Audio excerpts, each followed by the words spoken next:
Alright guys, well I figured I'd do this one from the car since this channel tends to be very car talk and then workout. So since we're just talking today, we'll just do it from the car. So I did post a post on the community tab here on YouTube.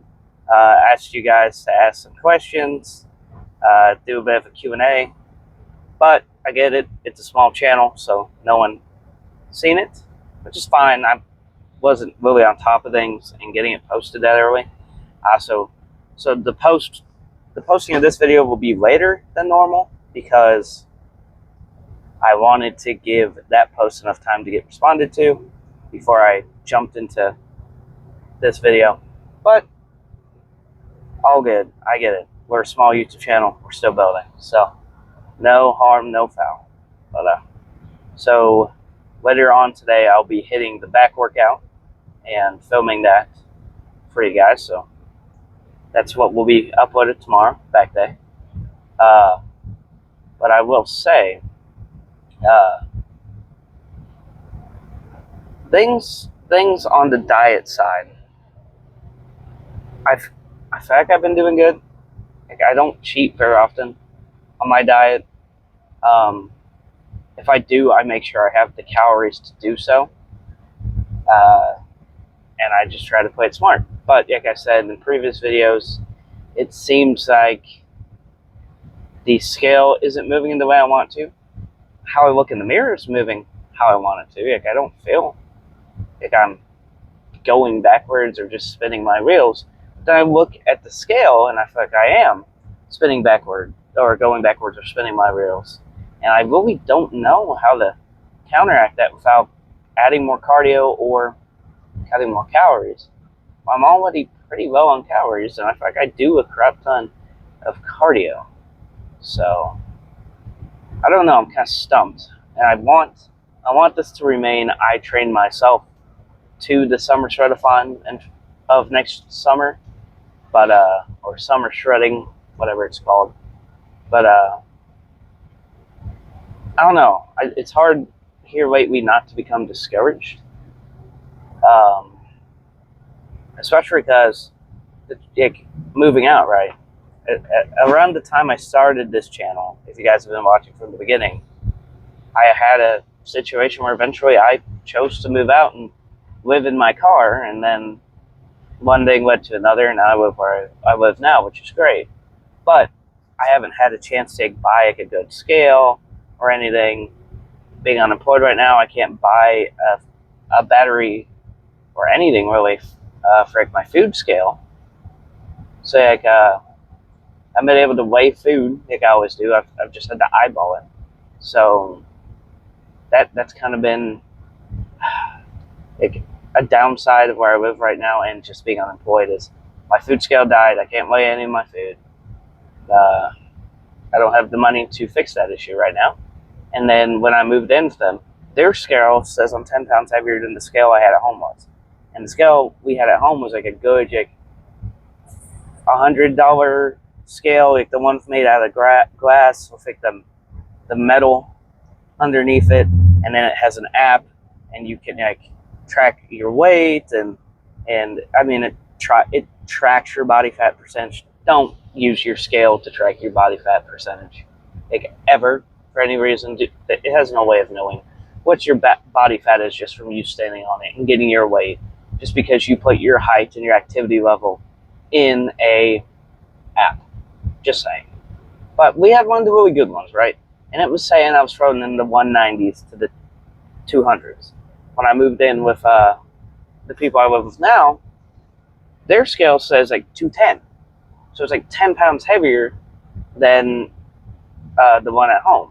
So I've kind of attributed that to, okay, so I'm sitting at, literally, you weigh yourself the day before at home, and it's still the lower 200s to the upper 190s, and then I weigh myself the next morning on this scale, because this is where I live now, and it says 210. Okay, so one of you is off by 10 pounds, whatever. But seeing that number has messed with me so much mentally, because I have no idea where I'm at. Like, genuinely, I know I keep floating around the same area. Like, some days I'm down to like 205 on it, and some days I'm up to 212 on it. So I don't know if I'm floating at 195 to 202 like I was at home, or if I've put on, like, I don't know. It's been, their scale is like yay big. I barely freaking fit on this stupid thing. And I have small feet. Like, I'm not tall. My body would look very disproportionate if I had bigger feet. You know what they say about small feet. But no. Let's not get there. You can ask my ex about that. But anyways, it's just been discouraging because I'm seeing a weight on the scale I haven't seen in forever, and that is messing with me mentally, which is why I've been trying to look on the bright side of like, well, is it trailing down from what it started when I first moved in with them? Yes. Okay. So maybe it's 10 pounds off. Whatever. Let's just focus on the fact that the scale is either going down, slowly, or at least maintaining. Because I don't mind being in a slight recomp phase right now, but here, by the end of this month, it's definitely time to kick in the high gear where I'm solely just dropping weight. And so, like, I don't know, it's hard to explain, but it's been messing with me, which is why, like, looking in the mirror, like, feeling how my clothes fit, taking measurements, which I need to get back into the habit of doing because I do have my measuring tape. But stuff like that is so important because if I just look at that scale, I know what's been doing to me mentally. It's been very discouraging. And I come into the gym sometimes, I feel like, why am I even doing this? I'm not making any progress. And I don't know if it's body dysmorphia. There's days I wake up, I'm like, man, I'm the best I ever looked. And then there's days like, if you knew me on a personal level, you would be able to ask my friends, and they'd say, yeah, he does this all the time. But there's days where I'll either take my shirt off at the gym and flex, and I'm like admiring a new definition that I've never seen before, like new separation in my bicep, or a deeper cut in the separation of the horseshoe of my tricep, being able to notice separation in my shoulder. I finally have one line that separates like the front and the side delt when I have a pump. I'm not just walking around. Like, it's stuff like that where it's like, holy cow, I've never thought I'd see that. Clearly, I'm making progress. And then there's other times where I'm just like, and you ask my friends, where I'm embarrassed. Like, I didn't take off my shirt at all during the kayak trip yesterday. I was embarrassed to even be seen with a wet shirt on, which is funny because I've posted myself shirtless a handful of times now on both this channel, YouTube, here on YouTube, Instagram, and TikTok. So it's like, what is the fear of we are going 35 and a 55? Please move. Anyways, but what's the fear of being seen in public with your shirt off? It's like, it's body dysmorphia, right? There's some days where I'm like, I'm on the right track. I'm the leanest I've ever been. I'm the healthiest I've ever been. I'm the happiest I've ever been. In spite of everything going on personally, I'm doing pretty good. And then there's days where I'm like, I'm fat, I'm stupid, and I suck, and I'm the fattest guy on the face of the planet. I'm the fattest and most unhealthiest I've ever been. Why am I even doing this? And I used to think I was untouchable from that, right? You hear about body dysmorphia. You hear about people who get it. And I used to think, I'm never going to have that. And the journey from 300 to 180 that I made from 2018 to 2020, I didn't have body dysmorphia. I was happy. You're watching that scale go down pretty consistently. Like, I almost never cheated on my diet back then. Like, I didn't hear of a cheat day. I didn't hear of a cheat meal. Like, the first time I ate pizza, I'd been so clean in eating, like, to a fault, that we had a family night dinner with pizza, and I said it won't hurt to eat one slice, and it physically made me sick. I had to go throw up. So since then, I've put things back into my life in moderation. I hang out with friends. I might have a slice of pizza or two. At the camp out, I did have a hot dog, but I focused on mostly eating the pulled pork with no sauce, no nothing. It was pretty lean. I did have it on a bun, but you got to do that stuff in moderation, or else you're not going to be where am I heading right now? My family wants to go out for dinner. So I'm not going to neglect like my personal life to say no, I have to be strict. At least not yet. After this month, it's gonna have to become. If we're not going somewhere where I can order healthy, I'm not going. But that being said, we're going to a place with a buffet, so I'm gonna aim mostly low carb, high protein, because that's the thing, right? Not all of the cuts of protein are going to be clean. So you're probably better off eating in a more ketogenic style than you are having like mashed potatoes with loads of crap in it and everything else, right? Because you don't want that high insulin spike mixed with like a high fats. So, but it just depends. I haven't been to this place in years. I know they typically have a chicken. I don't know if they still have grilled or not. It might all be fried. So I really don't know what I'm going to do. But point being, I'm not taking the fact that I'm on a diet, taking the fact that I am literally prepping for a bodybuilding show and going, I can't enjoy life. It's okay. I'm going to enjoy life. I need to understand to have moderation in it, how to have moderation with it, and to know when to say no. And that time is coming up, right? It is currently September. So by October, we got October, November, December, January, February, March, April, May, June. We got 9 months after September's over. 9 months. So that I feel like that is a good cutoff point of, okay, no more cheating whatsoever. Like, no cheat meals allowed. If we go out to eat, I'm getting strictly like a diet soda or water, and I will sit with my family and enjoy time with them, but I'm personally not going to indulge, right?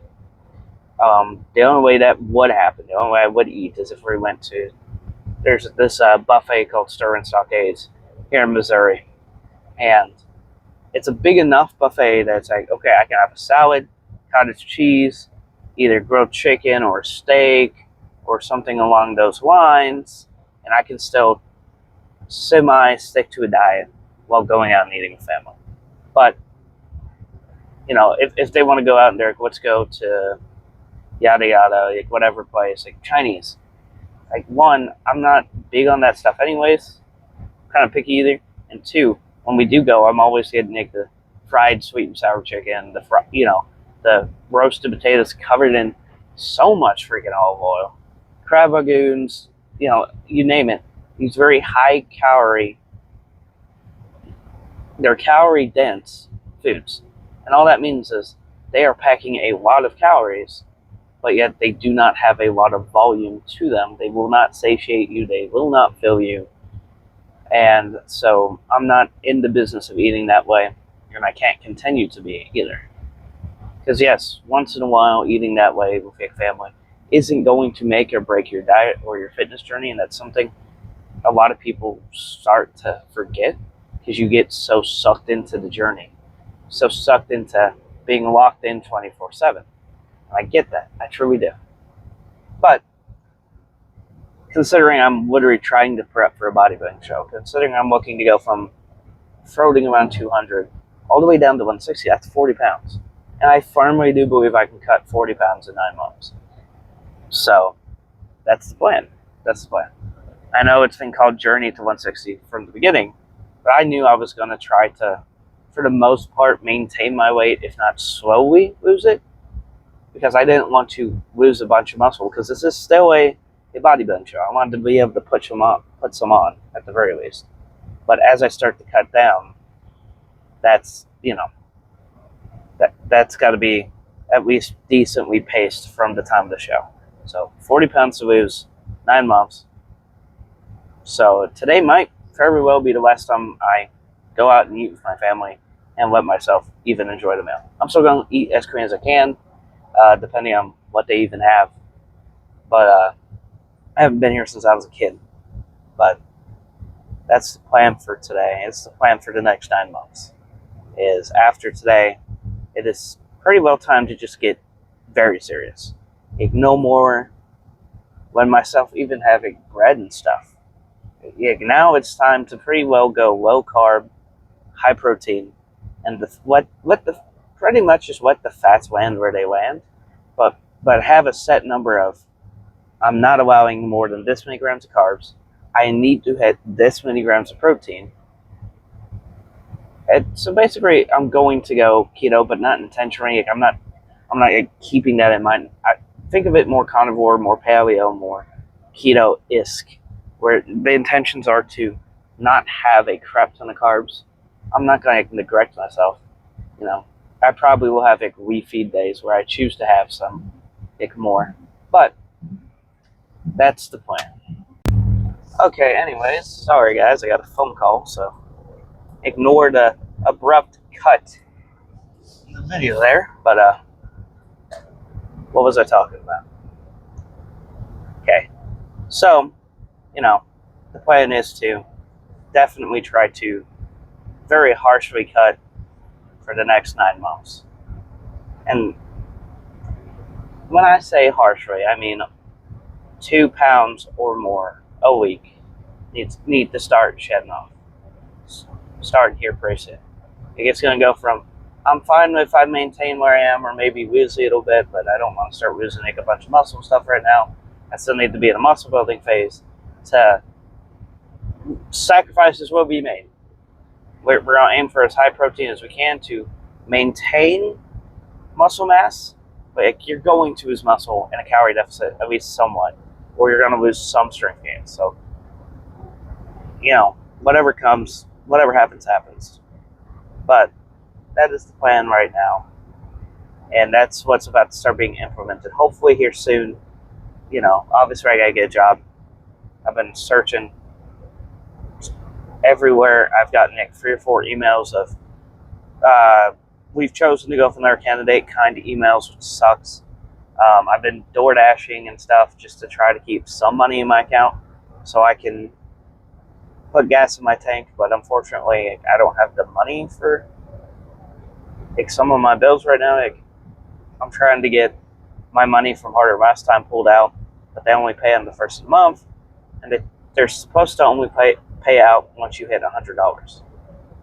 So I had to message them and pretty much plead to get my money. They said they'll do it, but that technically you're only supposed to get it at $100. So I don't know.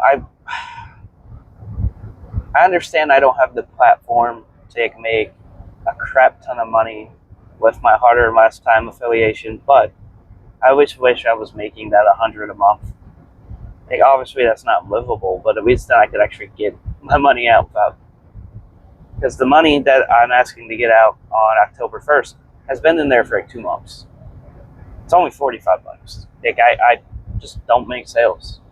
I post about it on Instagram and talk about it here on the YouTube channel, but I can't force you guys, at gunpoint to go buy Harder and Last Time supplements. But yep, I need to get a job. With that job is obviously going to come some caveats for you guys, at least. Hopefully I'm going to start recording some grocery hauls or some days in the lives or full day of eating kind of videos. I want to show as much of this journey as I can. It's been difficult, right? Losing my job out of nowhere was not on the itinerary. It was not planned. I did not see it coming. Did not intend for it to happen, but it is what it is. I can't control it, but 'tis what it is. But I think that's all there really is to say. Just a little update. Hey, a very hard cut is about to start. I'm about to cut calories drastically. At least a little more. They're already pretty low, so I don't know how much lower I really can cut them without losing my mind. But they will get cut slightly. Cardio is going to get up. I think I'm going to go up on my incline soon. Hopefully, as I continue with this cardio, I can get back to using the stair stepper comfortably. But because doing incline treadmill hasn't really been that bad on my knees. But obviously that's very different than careering a step, But we'll see. We'll see. But the cardio is about to get a lot, a lot more intense. Whether it be upping time, upping incline, upping speed, but the intensity's got to go up to some extent. Again, aiming for about zone 2, maybe even pushing zone 3. But, it's not just low intensity steady state, right? Because if I'm just walking around on the treadmill, no incline, not that fast, doing low intensity, not really getting my heart rate above 80 or 90, that's nothing. That's literally nothing. It might be, yes, I'm still getting steps in, I'm still doing something other than sitting around doing nothing. But that isn't going to get me to where I need to be. It has to challenge me in some way. Like I said in the previous video, the cardio has to, in some way, shape, or form, progressive overload over time, just like your weight training. But I think that really is all there is to say. Borderline, just an update, right? Just a little channel update of what's about to go down and how it's going to go down and everything else. So, hope you guys, if you made it this far, hope you liked the video. Sorry there was no workout video today, but that kayak trip really took it out of me. But you guys will get back to your normally scheduled program tomorrow. So I'll see you then for a back workout.